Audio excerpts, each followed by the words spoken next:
Because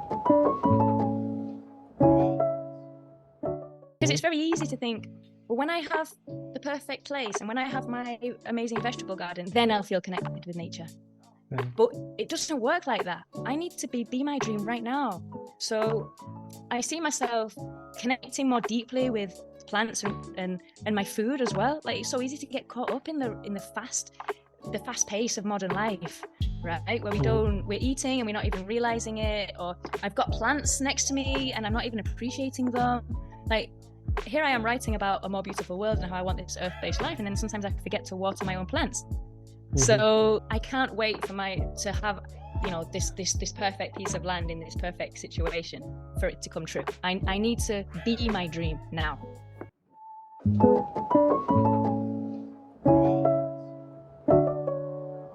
Welcome to another episode of Tiny Farm Friends podcast. And on this podcast, we often talk about how moving to the countryside is not an overnight event, but a process. And in this podcast, we dive deep beneath the surface of success stories and try to explore the untold journeys that lead to the transformation.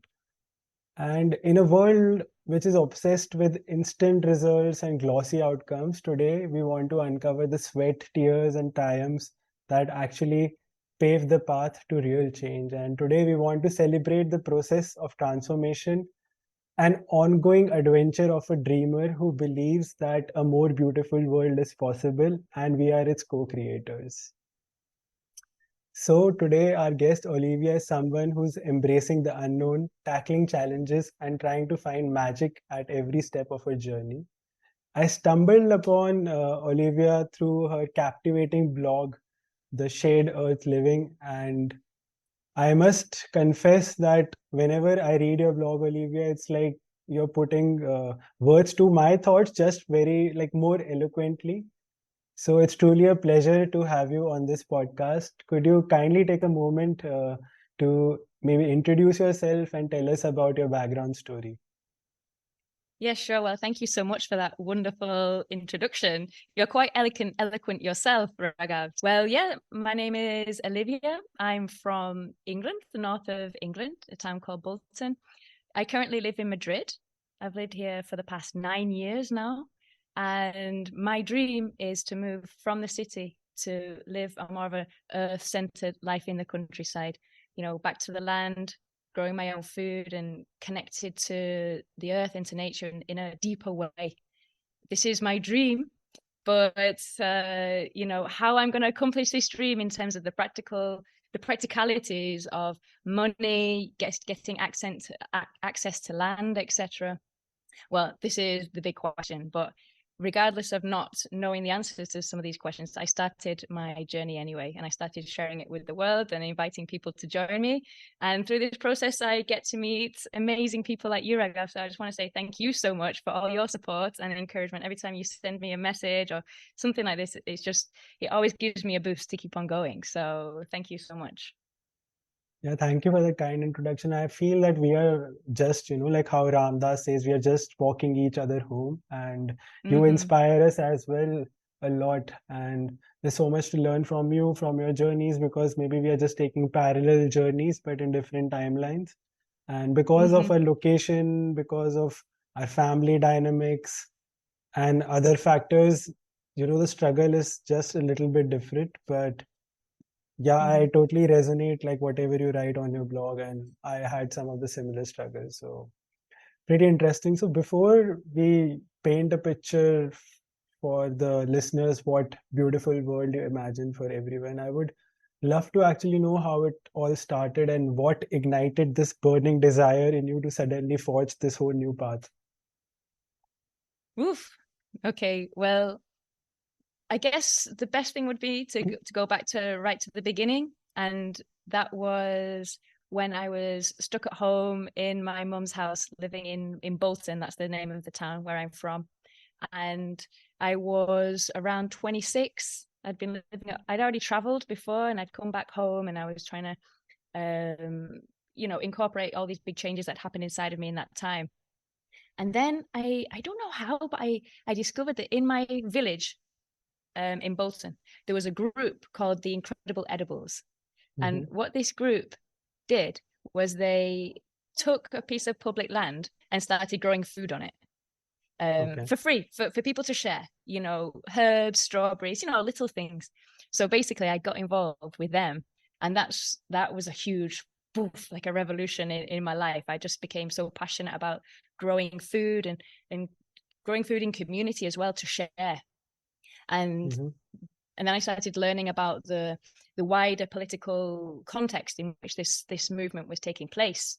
And that really inspired me, because it was basically started with somebody who was tired of having they had like a little piece of grass in front of their house where all the neighbors let their dogs go on it, and it was full of dirt and stuff. No one looked after it, and they were tired of looking at this ugly piece of grass. So they thought, you know what, I'm going to go out there and I'm going to do something about it. So they planted some flowers. I don't know exactly what they planted, but they planted something. And lo and behold, everyone started respecting the space. Nobody let their dogs on there anymore. And it was kind of like a mini, wow, like an aha moment, right? Like if I begin to take care of this space out in front of my house, people just automatically respect it. So they got their friends together and they started doing this in their village where they lived. And then this just grew and grew and grew into this movement. It spread across the UK, it spread to France and other areas in Europe. And it really empowered me, because it empowered me with a sense of, we can do it, us, me and you, there's that expression, isn't there?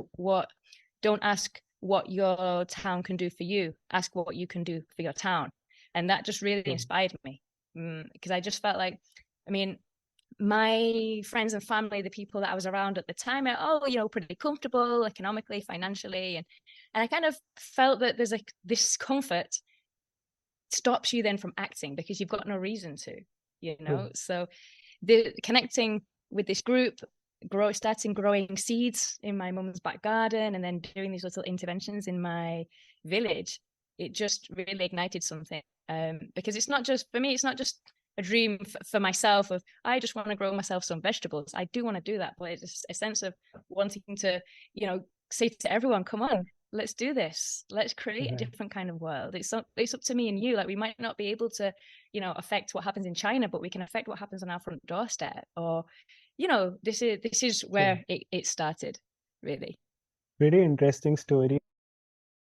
When was the moment when you decided to, start your blog, Shade Earth Living? And I remember reading your first blog, and I'm sure it can, give so much energy to people when they read it. And there must be so many people who might have reached out to you and said, this is exactly how I feel about my life, right? So can you walk us through that moment when you decided to start writing? Yeah, so I guess I'd been on quite a big journey before I started writing the blog, because I'd been doing a lot of inner work beforehand, which culminated to going to India actually for a few months to stay in an ashram. And I guess before I went to India, this is where I'm going to tell you the big juicy secret that I've not spoken about before. Before I went to India, I'd been listening to a podcast called Buddha at the Gas. I think it's called Buddha at the Gas Pump. And it's conversations with awakening people. And I'd been listening to this for a good 2 years. And one of the episodes was of a guy who I really resonated with. And he was very mystical, like he had lots of mystical experiences. And I was listening and fascinated, because that's outside of my experience. So, and I was thinking, wow, this guy, has such an amazing life. But he was also an astrologer. And it turned out that he did these intuitive astrological readings of our birth chart. And I didn't know anything about this kind of stuff at that point. My spiritual journey hadn't taken me into any mystical areas up until then. I'd been more just happy to just meditate and practice yoga and focus on my own well-being. The mystical side wasn't really something that was calling me. And then listening to this podcast and feeling how much I resonated with this guy, I had a really deep feeling like I've got to do one of these astrological readings with this guy. But I had a lot of resistance to it, because up until that point I'd never done anything like that, and I had a lot of like prejudice about it, like, oh, that's a load of rubbish, or a lot of Western Yeah. conditioning that says no, that's a load of rubbish. So I sat on it for a while, but it really, really strong. This, you have to speak with this guy. So basically, I did it. I bit the bullet and I did a reading with him, and well, that just blew my mind, to be honest, because it was like somebody was reading all of those secret parts of your soul, almost, the most intimate things that even you don't want to acknowledge that Yeah, they're I can there, understand. and it connected me again to the dream that had taken root before with the incredible edibles, because in the time that I'd been in Madrid, I'd kind of not let go of that dream, but I'd moved away from it because of just normal life, and I was doing something different. I was living in a city, and I don't know, it just wasn't as present in my life anymore. And then suddenly this happened. And one of the things he said to me was, yeah, you're going back to the land, you're a high-minded permaculturist. Well, he said a high-minded spiritual farmer, he said. And he said, and I've got a strong feeling there's going to be some documentation involved in this process. And I was like, what do you mean documentation? He said, some kind of YouTube channel, or I don't know, something like. And at that point, I didn't have any social media, no Facebook, no Instagram. I'm a very private person, wasn't interested in anything like that at all, never. And but then after that encounter with this astrologer, Ishtar, it was called, I guess something started taking root, and then the idea of a blog came. And then I was like, oh my God, I only want to, I want to start now. It was like the fire was lit, but I was going to India. And then at that point, I was like, I don't even want to go to India. I just want to start this journey right now. Oh, sorry, that's my microphone. I'm getting too Too passionate. excited. Waving my hands everywhere. Yeah. So anyway, when I came back from India, that's when I started. But I didn't know anything about blogging or things like this. So I just was like, right, I need to sit down and write something. And I didn't know what was going to come out, but that's what the first blog post that you read, that's what came out. And at that point, I didn't even have the blog built. But then little by little, I just went about creating it, and here we are. Yeah, thank you for this very interesting story. And I mean, even I wouldn't have believed in astrologer, but I think the words have come true and you are on that journey already. And the first blog post, I feel it's a perfect mix of a rant as well as painting a dream picture of a beautiful world that is possible, which you talk about. So I would want you to maybe paint that dream picture that you have for yourself, for the listeners. Like, what is this more beautiful world that you imagine? What is this ideal world that you see could be possible when you are able to, like finally make this transition? And what is that vision? Well, what I've come to realize now after 3 years of blogging and taking the necessary steps to begin this path, and 3 years have gone by, more than 3 years, and I'm still here, right? Like, this is okay, yeah, all right, we had a pandemic, sure, that was a little bit of a hold up for everyone's dreams, I suppose. But what I've come to realize is, in my dream, I can't wait to have this perfect piece of land in this perfect situation for it to come true. I need to be my dream now. This is the big realization that I've just come to. It's like, no, I need to become my dream. So what does it mean for me to experience this earth-centered lifestyle as the more beautiful world? And for me, it means living more in deeper connection to every part of my life. I don't have land, but I've got a garden behind of me. Beautiful. Yeah. Right. So this is my healing garden, I call it. And it's like, okay, how can I connect with those plants? Because it's very easy to think, well, when I have the perfect place and when I have my amazing vegetable garden, then I'll feel connected with nature. Right. But it doesn't work like that. I need to be my dream right now. So I see myself connecting more deeply with plants and my food as well. Like, it's so easy to get caught up in the fast pace of modern life, right? Where we're eating and we're not even realizing it, or I've got plants next to me and I'm not even appreciating them.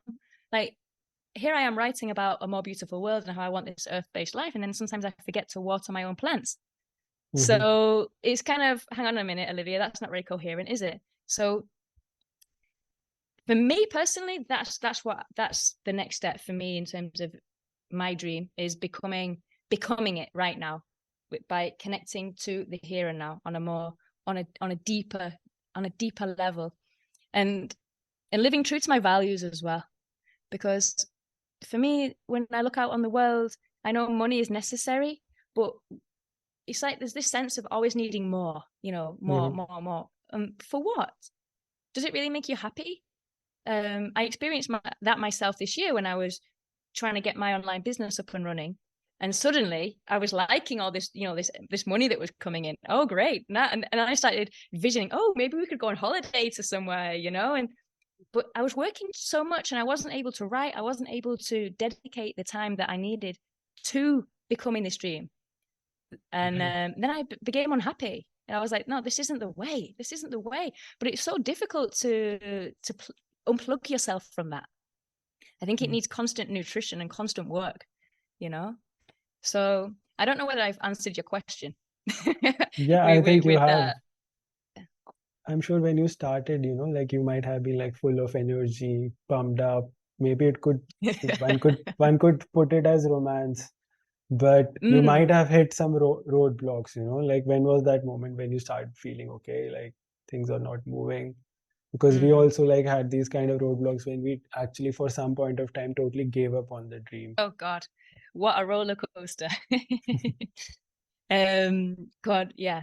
Romance is a good way to describe how I felt when I first, decided I am going to do this. And I felt such a surety. I was like, yes, this is how my life, all of my life adds up to this. Of course, it felt like completely obvious. Of course, I'm going to have land. Of course, it was just so clear to me. And it was with this sense of confidence that I started. Like, I guess that it was the confidence that the astrological reading had given me, because I don't think I would have had the confidence if I hadn't had that encounter with Ishtar, because it was just out of what I would have ever imagined for myself. It was beyond my wildest dreams. So when I committed to it, I was like, yes, I'm going to do this, and I had so much fire. And I think my early blog post kind of showed this fire and this confidence. And then that fire carried me through, with the pandemic, and I started doing the online permaculture course, and there was a lot of movement. It was difficult, obviously, because we were going through a pandemic and things, but there was movement. It felt like there was movement. So when there was movement, even little movement, with the progress through my permaculture course and getting involved in the community garden, it felt like, oh yeah, this I'm on my path. This is going to take me somewhere. And then, and then the permaculture course finished, and I had to get real about my work, because I'd quit my job the year before. So I had to, I really got to get my act together in my online teaching and things, and that became the priority. And then again, as you said, with the disconnection, that's when the disconnection started, because there was a real need to, like, I need to earn some money. Like, what am I doing with my life? Okay, I've got this dream and I'm writing about it and I feel really inspired, but the reality is that I need to be able to pay my rent. So that became a block. It became a challenge, because I had to refocus my priorities and think, well, look, I love writing for this blog, but it's not bringing home the bacon. So, and that's just the reality. So sometimes reality, hurts, doesn't it? Reality bites. So that was a challenge. And then I guess once that got a little bit more steady, then I was able to be like, okay, so what am I doing here again? But I have to admit that the beginning of this year, it was kind of a bit like, we come out of the pandemic. The pandemic is finished. And it was like the fire had gone. The fire had gone, and it had taken my previous life with it. I'd quit my job, and I'd made lots of changes. And I understood that in order for a new thing to be birthed in your life, something needs to die. I knew that. And I knew that during all those difficult few years of the pandemic, I knew that I was going through a kind of an ego death of the previous life that I'd had. The person that I was in this previous life was leaving. And but it was a shock to me to kind of finish that process and find myself here now, be like, but I'm still here. I thought this process was going to take me somewhere, like so what am I doing? And it felt like nothing was happening, it's like you said, patience. It was just like, yeah, but what? It just felt like nothing, just kind of, what am I doing here? And then I started even questioning, why am I even in Spain? Do I want to stay in Spain? Do I want to speak in Spanish every day all my life? I don't know. So then and then I felt like it was a real kind of a life gave me a real challenge. Like, how committed are you to this dream really? Like, because at the end of the day, the dream that I have for myself is beyond Spain. It could be in Spain or it could be not. Like a lot of kind of, how committed are you to this dream? Right. So I guess now, but the end result of that search was realizing, well, I need to be the dream. It's not that I'm waiting to have something, because if you think about it, it's all having, isn't it? I want to have land. I want to have a vegetable garden. I want to have the amazing eco-built house. It's all about having something. But who am I in that dream? Who will be the person that is the guardian of that land? I need to become that person now. So I guess that's a bit of a long-winded way of answering your question. I don't know. There were so many important points there, which you were quite honest and vulnerable, and I really appreciate that about you, how you do that.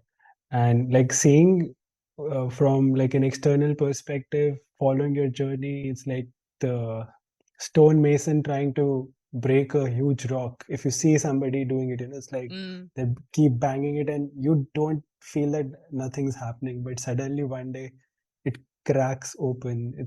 It's like how they say, gradually and then suddenly, like.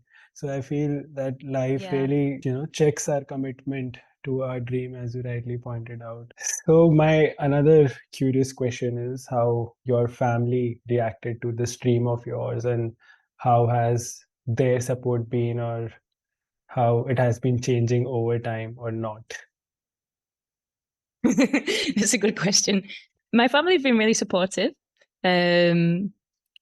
I did feel a sense of trepidation about telling them, because it felt like I'd received like a vision, like, this is what I'm going to do with my life. It felt like I was confessing something to them. But in reality, and when I told them about the blog as well, I'm going to start a blog. And for me, this felt like a huge thing, like a blog. But for everyone else, it's like, all right, okay, a blog, great. Like it's hardly like a earthquake thing. But they've been really supportive, and I don't think they necessarily understand. They don't necessarily share my perspectives or my desires, but obviously they just want to see me happy. Maybe they know me by now as well. They know that I'm not going to end up working in an office and with a partner who's a lawyer, and kind of like they know me by now. So I guess there was an element of not being so surprised that I was going to be taking an alternative route, but they just want me to be happy, and they can see how much it means to me. I think they're a little bit perplexed though, with a sense of like the ridiculousness of having such a big dream and not having an idea how it's going to come about from a practical sense, kind of like but how are you going to do this? Like, where's the money going to come from? Or the obviously people don't share your vision. When you receive a vision, it's not also shared with your friends and family and your significant other. It's only shared with you. So you have to be your own truest guide. You've got to trust your own vision. And sometimes that's difficult, because you want the people around you to give you that approval and to say, yes, we also see what you can see. So you think, yeah, I'm not going crazy then. Because there's been many times when I've thought to myself, I'm bloody crazy. Like, what the hell am I doing? God, this is embarrassing. I started telling the world about this dream, and I still don't know how it's going to happen. Like, kind of feeling a bit embarrassed, like, oh shit, sorry about that. But overall, very supportive, and my biggest fans. And my dad always reads my newsletter when I send it out, and my mum is always commenting on my blog posts and things like this, and they're really encouraging. So that's amazing, and I'm really, really lucky.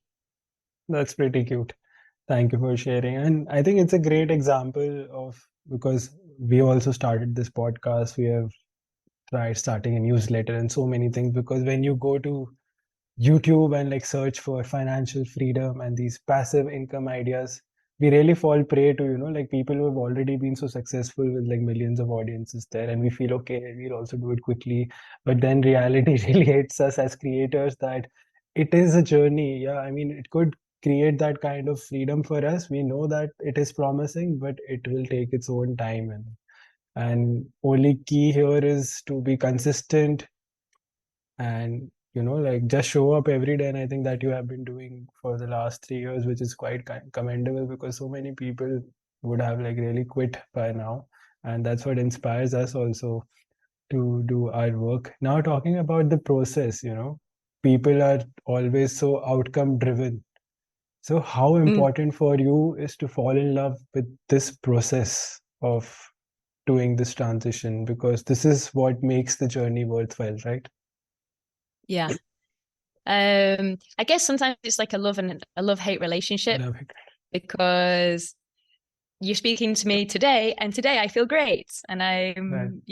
I'm feeling like things are moving, and I've got new ideas and things like this. And but maybe a few days ago I was in a bit of a slump, thinking like, what am I doing with my life?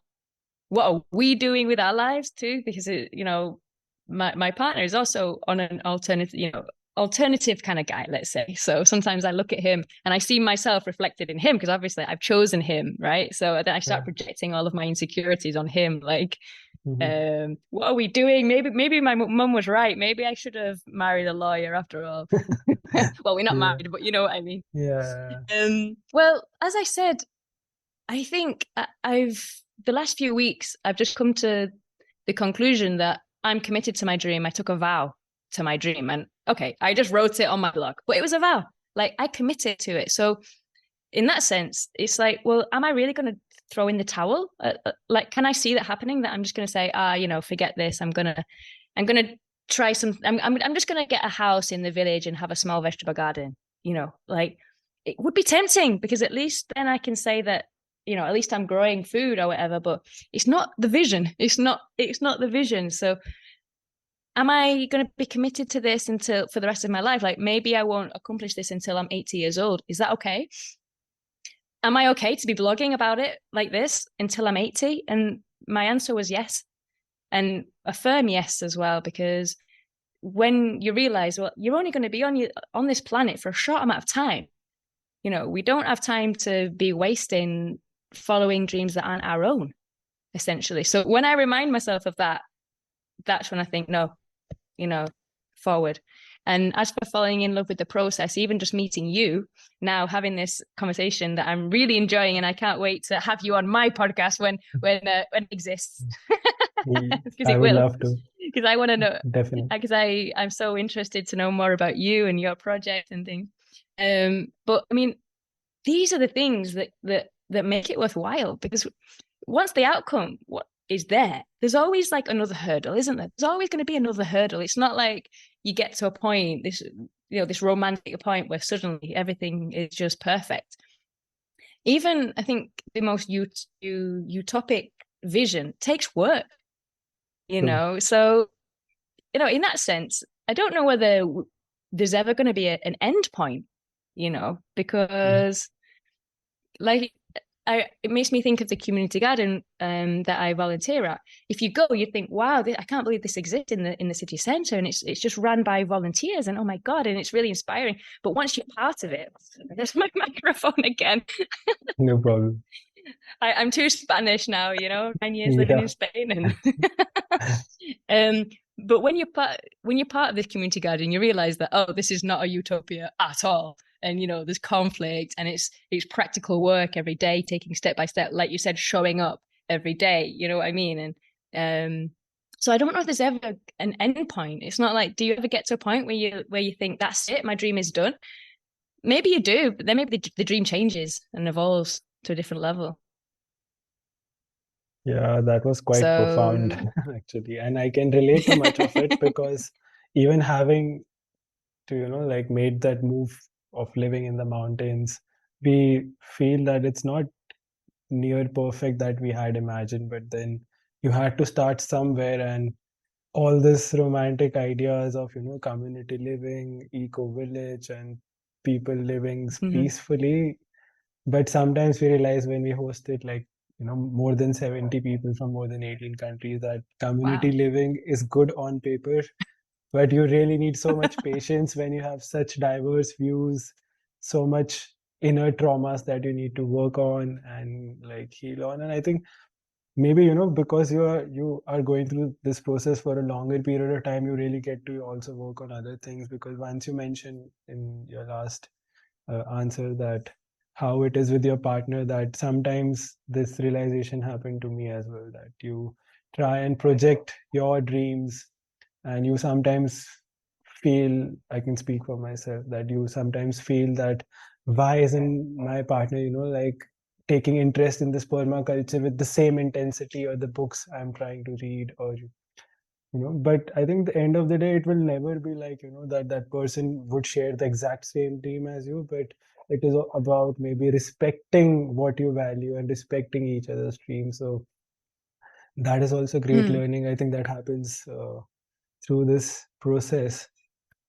So yeah, I mean, I feel there's no single journey. David Bowie had always said that we are maybe constantly arriving and departing. So that's what I also feel, that there's no end point to it. Mm. And we all know that any kind of desire, whether it be of money or living your dream life in the countryside, is a cause of suffering. It's a sweet suffering, but we have Mm. chosen it. So Yeah. that's there. But There's nothing without a shadow, is there? There's always some shadow. There's always a disadvantage to something. true. It's just it's a continual journey, isn't it? And for me, the following a true dream is the path of transformation. Right. And it ain't pretty. Transformation ain't pretty all the time. It True. sounds great. We all want, oh yeah, transformation. That sounds great. Give me that. That's what I said. And then I got hit over the head numerous times with with life. Like, okay, you want transformation? You need to go through Yeah. some shit then. Pain and Here, suffering. have this. Yeah, here, have some pain and suffering. Yeah. Um, Yeah, I yeah. totally get Well, and that also point. I wanted to add as well, as you said about your partner. I sometimes have the same feelings with Sergio. Like, I'm interested in some of the more subtle realms. I am interested in some of the more mystical things now and things like this. And he's not whatsoever in any way, shape, or form interested. And sometimes I think, God, I wish. Sometimes I think maybe I should have a partner that is completely on the same page as me with all of these things. Yeah. Like, are we really aligned? Are we, I've changed so much over the last 3 years. Am I really aligned? And I don't know. Like, this is always like I think a relationship is always evolving, isn't it? Mm. You're always coming and going, like you said. So, but I have thought to myself, yeah, but if he was the same as me in every single aspect, it would be like going out with myself. Like, basically what I'm desiring is someone to go, yes, Olivia, yes, Olivia, yes, Olivia, to everything. And it's like, no, that's not diversity, is it? You need Right. diversity. And so that with you, I because totally I understand. I totally get that point also, because even though like we both are brothers who shared this dream of moving to the countryside, and even then we have such different opinions about how things should be done most of the time. And I feel it's a blessing, because I feel if both people agree on the same thing inside one room, then one of them is unnecessary. So you've been trying to, maybe acquire some skills that might help you in the transition. So what are those skills? The biggest skill that I've acquired is permaculture design, and um I really enjoyed doing the course that I did. Obviously though, I don't have much access to land, so I did the design for the community garden, and it Mhm. was a social design and also a land-based design. Right. And I have to say, the land-based design is not my strong point, just because I don't have the experience of growing enough food, or I don't have enough experience with land. But the social side of things, as you said, if you want to live in community, the social design of things, that's what I've really found was a lot more like kind of more my niche, just came naturally to me. So the using permaculture design and the principles and the ethics to guide my own process over this last few years, to remember, oh no, slow and slow solutions. It's not a joke. Slow and slow solutions, super slow, isn't it? That's how the earth moves. That's how our lives moves in many ways. That's how our dreams move forward in many ways. So I guess working with those principles in my own day-to-day life helps me feel like, no, this is right. Like, start small, start where you are. And in terms of other skills, I suppose once I quit my job, because I used to work at a language academy in the centre, and I quit it because I just had grown out of it completely and it was becoming uncomfortable. But also to give me more autonomy and flexibility. But that meant that I had to figure out, well, what am I going to do? And to learn, the business skills of becoming an entrepreneur, of doing my own online classes, taking on new students, going through the terms and conditions with them, getting comfortable talking about money. That was a big learning curve as well. That's a whole new skill set, because that's an important part of living in the countryside, isn't it? How are you gonna earn money? Like, we all, it's very romantic to think, I want to grow food, but at the end of the day, we all need money, don't we? I think maybe like all these people who have these kind of dreams of living close to nature, they are mostly bad at doing business, or they also sometimes think that money is evil. How they start, about this journey, being anti-capitalistic before reality hits it. And sometimes we also feel that selling something to people is not the right thing, and we have to overcome that, like fear, and develop this new relationship with money, because you need money for money things. So for me also right now, I've been, like reading books about business, selling, and just getting more comfortable about my relationship with money, because it is important. You can have big dreams, but you need money to be able. So I completely understand what you mean about when people that tend to resonate with the kind of dreams that we have do tend to have that kind of anti-money sentiment. But I'm not like that. I'm like, no. I ain't going to the countryside to be poor. Not that I need to be rich. But do you know what I mean? It's like, why dream small? Why dream of like, I just want it? Like, I know that all I really need is just, you just need the basics. I just want to be connected with nature and things, but I want to be able to do more in the world in order to have greater impact. But in order to have that greater impact, you need to be able to finance it. You need to be able to fund it. So I am definitely pro-business in that sense. Obviously in an ethical way, not like ripping people off or things like this, but to be able to earn money and to be able to fend for yourself in the world, and to do that with integrity, I think it's an important skill. And I'm happy that I've taken this leap, even though my life has never felt more uncertain ever. But I think it's a leap worth taking if you've got the intuition that it's right for you. It's not right for everyone, is it? Right. I totally second your thoughts about how you feel about money and like how much is enough. And I also feel what we do should be pro profit, pro planet, and pro people. So I mean, we can create those kind of business models as well, which like you don't have to step over anybody and like earn that money. So before we like end this really wonderful podcast, I have this one last question for you, which you recently posted on your Instagram and maybe blog also, about this theme of this question, asking yourself, what would you do if you only had like last 6 months left to you? And I want you to, like tell me more about it. Yeah. So what would you do if you only had 6 months to live, and why are you not doing it? And it really made me think. And then when I thought about my life in just this 6 month period, like, what if this was really it? Like, only 6 months. And that was it. Like, I really deeply just was like, but imagine that was the case. And then it really helped kind of clear up some priorities, about where do I want to put my attention in this time right now. And so what I did was, well, I knew that what I wanted to do was write a book, that there was a story that I wanted to share with the world. but it was something that needed a book rather than a blog post. And really for myself as well, I just wanted to get this story out. I wanted to see what is this I want to tell. Mm-hmm. And so then I started kind of whilst I was working, I started to read more books about writing and going to some writing workshops in the city. So I started kind of training myself. Mm-hmm. And then I realized, right, it's the summertime now in Madrid. That means that July and August, and maybe the first half of September, there's not much English teaching work. So I thought, well, now's the time to, take that time for myself and begin this project. So the good thing is that I had some money saved up. And the other good thing is that because I live where I live in this space that we don't pay a lot of rent for, I'm able to, not live with much. This is fundamental. Like, I know that that's not available to a lot of people, especially not people who live in city centers like Madrid.